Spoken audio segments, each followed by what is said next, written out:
Yo, what's going on YouTube? It's your boy Motion bringing you guys another tips and tricks video. You guys, if you do appreciate these tips and tricks videos for console players, please give this video a thumbs up. I know you guys can smash over 500 likes on these videos. You guys always kill it with usually 1,000 likes on these videos.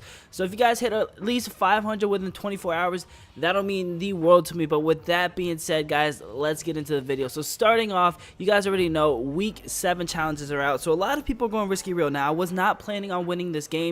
This is a pre-recorded game. I just got this like 5 minutes ago, so I was not expecting to win at risky real. I was like, okay, I'm just gonna go into a duo game mode where I'm just gonna land at risky real. Maybe there's not gonna be that many people, so I went into a duo game alone at risky real. I was just gonna try to open up one chest and then probably end up dying because you gotta open at least 7 chests at risky real. So usually when those challenges happen, people land, open the chest, and they die right away because it's just natural. It's what you're doing. There's so many people here that everyone's going for the chest and stuff like that. So as you guys can see, I ended up picking up this chest, and I'm gonna give you guys the best tips and tricks to how to survive the start of the game. So as you guys can see, first off, when it's this hectic and crazy, it's going to be very easy to survive the game just because nobody really has a gun. Everyone's running around trying to pickaxe each other. So the first thing you need to worry about is trying to find a gun before anyone else. So it really depends on what gun you get. Sometimes you're gonna get screwed over and you might get like a deagle like I did, or you might get a minigun, and other people are gonna get a shotgun, so it's gonna be easier for them. So really,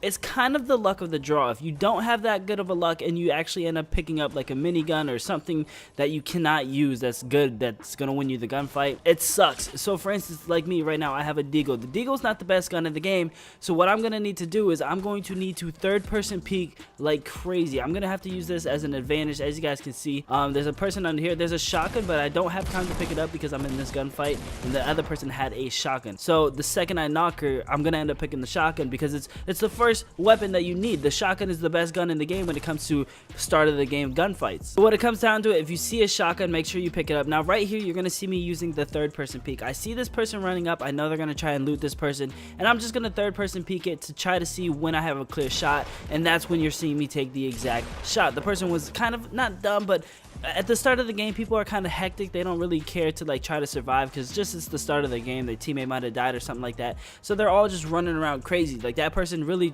I shot at them and they pushed up to me trying to kill me, so I third-person peeked him and ended up shooting him. And that's exactly what you're gonna see me do for the last like 4 or 5 kills right here. Is you're gonna see me just hiding around this corner of the wall, and I'm going to third-person peek every single person that runs by because there's so much loot right here in front of me that I'm using this loot as bait. And that's what you guys want to do. You want to make sure that you use loot as bait, and what I mean by that is don't pick everything up. Leave the ammo out there and stuff like that. Only pick up what you need and what you can, and then leave everything else. Everything is bait, so everyone's gonna come over and try to pick up the ammo because they need ammo, or they're gonna pick up the mats because they want mats and stuff like that. And that's when I'm gonna go ahead and third-person peek them and take the shot when they don't expect it. So sometimes when you land at a house, the best thing for you to actually do, if you get a good shotgun like a pump shotgun or anything like that and you have shields, just go around your house, the first house that you ended up looting, and break every single furniture in there so that way you can get mats. That way you're able to have material and you have a good shotgun and maybe shields like that. So sometimes it's okay to just loot one house and stay in that house.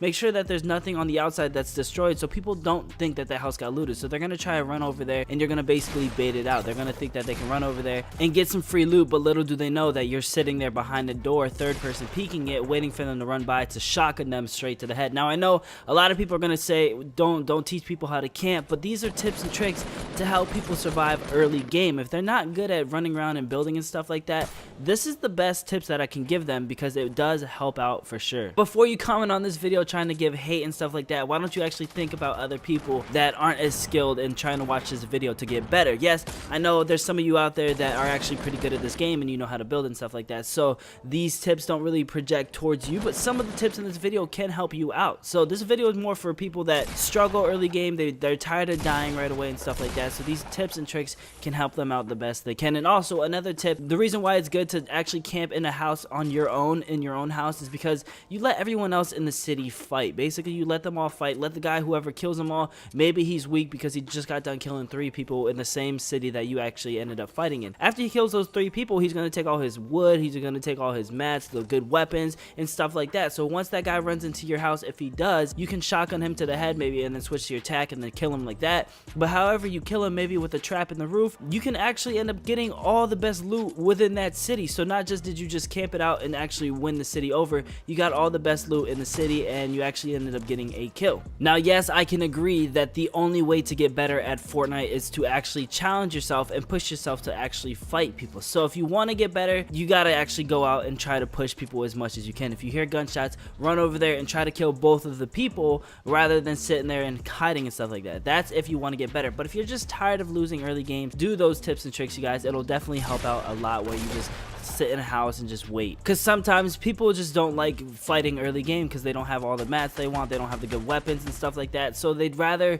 get better and practice later in the game and fight the good people. So again, it does help out a lot if you do survive that one city, because then you can get all the mats you want, you can chop down as many trees, get as much materials as you want, and you have good weapons because you had all the good weapons within that city. And then anytime you run up to somebody, you can actually end up then fighting them from there with everything that you need. You don't have to fight them with disadvantage. Another good tip for landing early game and surviving is try not to land at tilted towers. Yes, tilted towers sometimes has decent loot, but it's so hectic and so crazy that you're probably just gonna end up landing and dying, or if you get 2 or 3 kills, you'll just die eventually. So I'm suggesting go somewhere else a little outside of the map, like maybe not Risky Real right now, but Risky Real was a good place until this recent challenges that actually just happened. But go to something like Salty or maybe Flush Factory or something outside of the map where you can actually get looted up and stuff like that, because that way when you're ready to actually get into a gunfight, you don't have a disadvantage of the other person maybe having a blue pump and you only have a great tactical shotgun,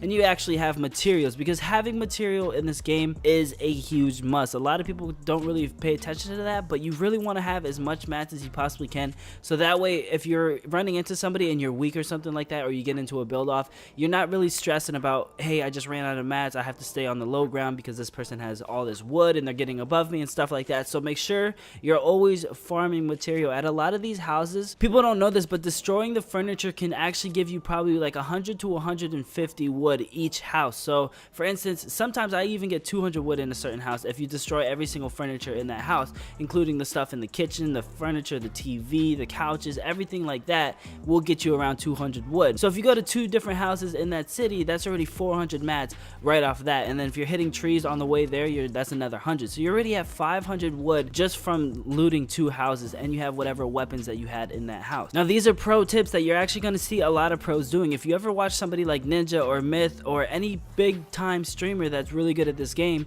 you're going to notice they're destroying every single thing in the house because they want to have material. Say somebody runs up on them when they're at their second house or something like that, they're going to want to have material, so that way if they get into a build off or anything like that, they're good to go. They're able to actually win the fight. They're not going to have to stress about, oh hey, this person has more mats than the other person, because honestly in Fortnite, if you're both good builders, sometimes if you're at the same level of building as the other person, it comes down to whoever runs out of mats first, because whoever runs out of mats, they end up getting low ground advantage, and the other person can actually look down at them and they can just build on top of them and stuff like that. So again, sometimes it's about who has more mats when it comes to certain gunfights. Now with that being said, you guys, that's basically all the best tips that I can give you guys when it comes to landing and trying to win early fights. Now again, you also got to pay attention to who else is landing there. You got to look around. You don't just want to land and focus on your house. You want to look around at like, hey, who else is landing here? How many people are landing here? So that way you know where people are landing and you're ready for it whenever it comes down to it. Now guys,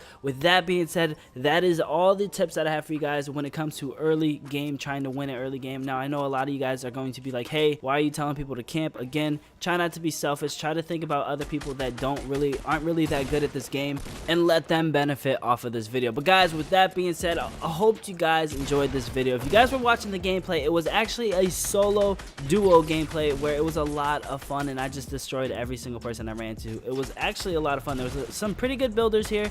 As you can see right here, I'm trying to shoot down this wall, put up a wall so I can edit it, and obviously this is what gets me the victory royale, because this person doesn't know what's going on. They think they're safe, but little do they know I could see through the wall. But guys, thank you so much for all the love and support. Again, if you want more tips and tricks, if you guys want to know tips on how to win like solo duos or solo squads, I can actually give you guys that video very soon, because I actually have a lot of experience playing solo duos and squads, because that's what made me a better player. If you want to get better at the game, you got to push yourself, to challenge yourself, to do things that you don't think you'd be able to do, and you got to go full try hard. But thank you guys so much, and I'll see you guys in the next video. Peace.